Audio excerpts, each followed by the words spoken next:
Jimmy, how much momentum do you feel like you guys have generated in the running game? Not just Darren and Quadri, but you five up front and what you're doing to pave the way. It's nice rushing for that many yards in a game, but that's what we work for and what we expect week in. So it was nice to see that and to get Darren and Quadri those yards. So it was good. I know Kenny and you guys go out to dinner on Wednesday nights. He told us last week. But what about Quadri and Darren? Are those guys hitting you up with a little extra thanks or anything like that for the way you've been blocking? No, they always show love. I'm sure if you see Quadri and Darren's Instagram or Twitter, if you follow them on that, they're always posting and tagging us. So we always get a couple followers too every time. Seems like more people follow them than us. Really, the running backs are more popular. Yeah, shocker. Jimmy, how do you go about developing consistency week to week, to try to follow up last week, this week? It's all in preparation and practice. We only get 3 days really to rep what the game plan that we set in. So all the extra off time we have, we just have to concentrate on what the game plan is and really executing it. It's something completely different every week. So even though they play a 4-down front like Syracuse did, it's all different with how they play coverages in front. So yeah, how would you compare those two? Syracuse to Notre Dame. They're good. They're both very good up front. They have one linebacker that's very talented, number 23. You see him making a lot of plays. 4, I think, is one of their leading tacklers too. Up front defensively, very impressive. Number 99, long, athletic. 55 gets pressure a lot too. 53, athletic. They're all athletic and they're very good with their hands. Syracuse, they're very similar. Probably the 2 best fronts we played and will play. Jimmy, could you talk about playing at Notre Dame? I mean, there's a certain mystique there, and they're ranked. But that can also play into your motivation and this team being very up going in there. Well, I think with going into Notre Dame is we got to prove we can win on the road now. We're 0-2 on the road, and that's not good enough in what we set in our standards. So, yeah, it's cool to go into Notre Dame. I've never been there before. I've never really grew up being like a fan or so. It'll be cool. It's a historical college football place.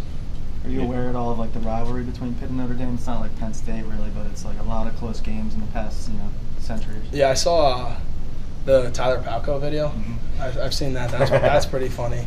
I think Adam Biznawadi was the one that showed that video at his senior talk a couple years ago. But no, I'm aware of the close games they've had in the past. You know anybody on that roster, Jimmy, from high school or anything like that? No, I don't believe so. I know that there's some Pittsburgh kids on there, right? Yeah.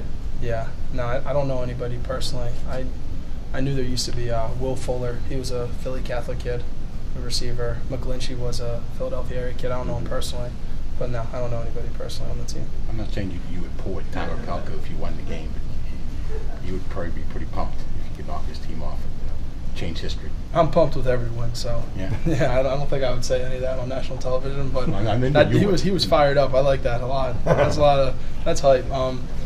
But no, I go in expecting to win, so we wouldn't be here practicing. Jimmy, these past couple of years, you guys have found a way to pull off a top 5 upset. Is that like somewhere where Narduzzi really sort of shines as a head coach in terms of motivating guys for games like this? Narduzzi is a great motivator for any of the games. It just really comes down to what our consistency is going into playing a top 5 team versus an unranked team. We have to stay consistent through the weeks. What's he do that makes him a great motivator? His team meetings. I mean, you're not allowed in the team meetings to see what he says to us, but I'm not. Yeah, I'm just saying. Why not? He's a great communicator with the team. He's honest with guys, and on the practice field, he doesn't let things fly that aren't acceptable.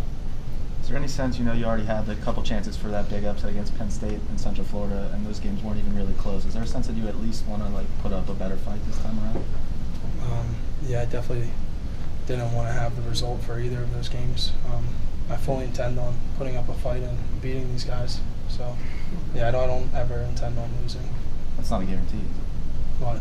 That you're going to beat these guys? No, not a guarantee at all, but it's the plan. We had talked about some of those upsets in previous years. I mean, how do you guys as a team sort of view this? Do you embrace that sort of label of being giant killers, being a team that can just unexpectedly pull out these kind of high-profile wins? No, I don't want to be known as a giant killer. I want to be known as a giant. That's why I really want to change the culture around here and get it back to what it really used to be. And I don't want to have those 3, 4, 5, 7 lost seasons ever again. So